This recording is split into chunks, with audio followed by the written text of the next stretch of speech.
بسم الله الرحمن الرحيم عن ابن عمر رضي الله تعالى عنهما قال قال رسول الله صلى الله تعالى عليه وسلم بني الإسلام على خمس شهادة أن لا إله إلا الله وأن محمدا عبده ورسوله وإقام الصلاة وإيتاء الزكاة والحج وصوم رمضان متفق علیہ۔ رسول اللہ صلی اللہ علیہ وسلم نے ارشاد فرمایا، اسلام کی بنیاد 5 چیزوں پر ہے۔ نمبر 1، اس بات کی گواہی دینا کہ اللہ کے سوا کوئی معبود نہیں، اور اس بات کی گواہی دینا کہ محمد صلی اللہ علیہ وسلم اللہ کے بندے اور رسول ہیں۔ نمبر 2، نماز قائم کرنا۔ نمبر 3، زکوٰۃ دینا۔ نمبر 4، حج کرنا۔ اور نمبر 5، رمضان کے روزے رکھنا۔ دوستو، رسول اللہ صلی اللہ علیہ وسلم نے ان 5 چیزوں کو اسلام کی بنیاد قرار دیا ہے، اور ان میں سے رکن اعظم اور رکن اعلیٰ ہے لا الہ الا اللہ کا، اور یعنی اس بات کا اقرار کرنا کہ اللہ کے سوا کوئی معبود نہیں اور محمد صلی اللہ علیہ وسلم اللہ کے رسول، یعنی توحید اور رسالت کی گواہی۔ اس کے بعد ہے عمل، یہ ہے اعتقاد۔ اس اعتقاد کے بعد سب سے پہلے ہے نماز، پھر اس کے بعد زکوٰۃ، حج، رمضان کے روزے۔ ہمارے یہاں لا الہ الا اللہ محمد رسول اللہ اس کی گواہی دینے کے بعد ہم پہلی سیڑھی سے ہی غافل ہیں، ہمارا معاشرہ پہلی سیڑھی سے ہی غافل ہے۔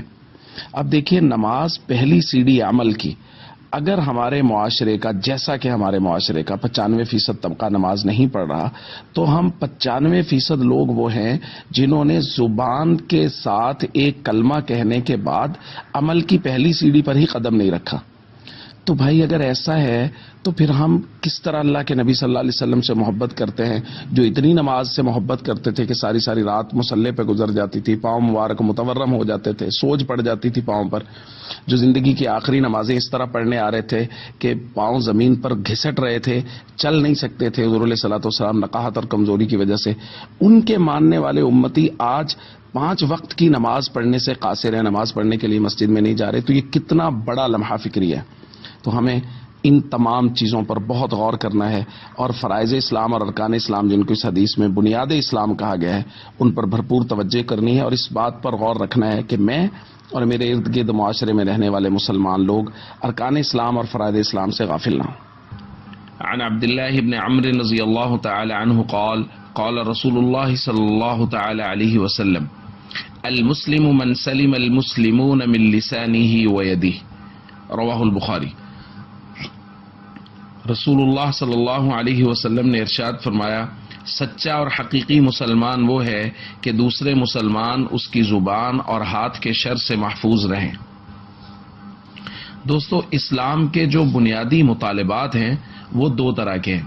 ایک وہ ہیں جو حقوق اللہ کے متعلق ہیں، یعنی اللہ تعالیٰ کے حقوق جن کا ذکر ہم نے کل کیا، نماز، روزہ، حج، زکوٰۃ، اور دوسرا ہے وہ جو مسلمانوں کے آپس میں حقوق ہیں۔ آج کی حدیث میں یہ بہت بنیادی درجہ رکھتی ہے یہ حدیث کہ ہم میں سے ہر شخص اس بات کا خیال کرے کہ اللہ کے نبی کہہ رہے ہیں کہ سچا مسلمان صرف وہی ہے جو اپنی زبان اور اپنے ہاتھ سے کسی کو تکلیف نہ دے، زبان سے کسی کی غیبت نہ کرے، کسی پہ بہتان نہ باندھے، کسی کے بارے میں کسی کو غلط بیانی نہ کرے، ہاتھ کے ساتھ کسی کو تکلیف نہ پہنچائے۔ تو حقیقت میں مسلمان کہلانے کے لائق ہی یہی ہے۔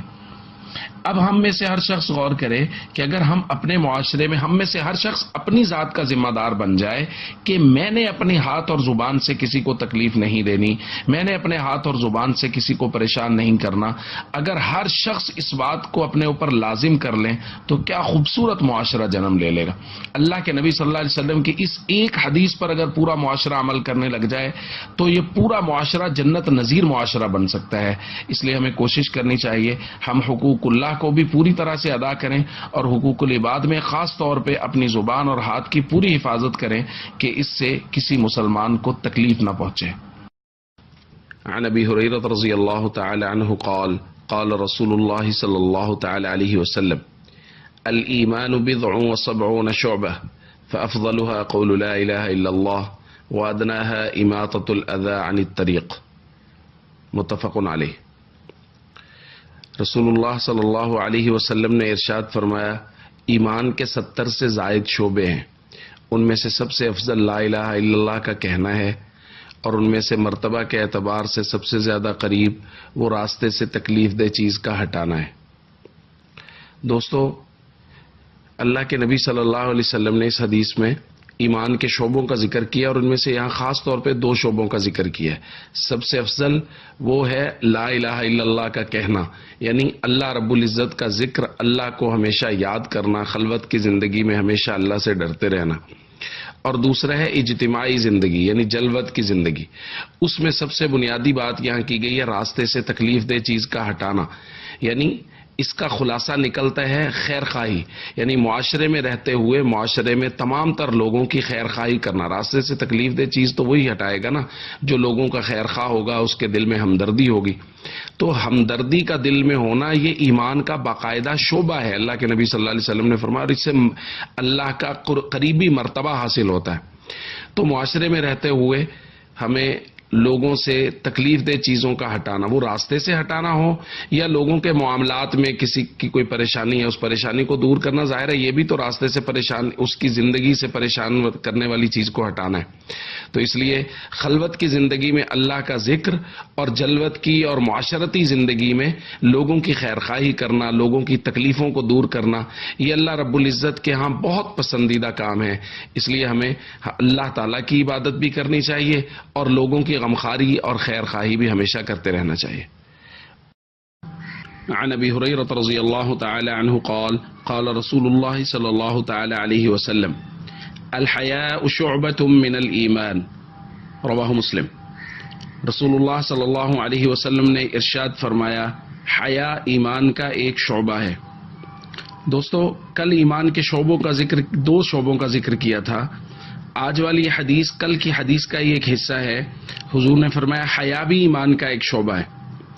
دوستو، ہمارے یہاں عام طور پہ لفظ حیا اب لباس کے متعلق ہی استعمال ہوتا ہے، لباس کا پورا پہننا، لباس مکمل ہونا، بس اسی پر یہ حیا کو محدود کر دیا گیا ہے۔ حالانکہ حیا اس پر محدود نہیں ہے، حیا ایک بہت بڑا مفہوم رکھتا ہے۔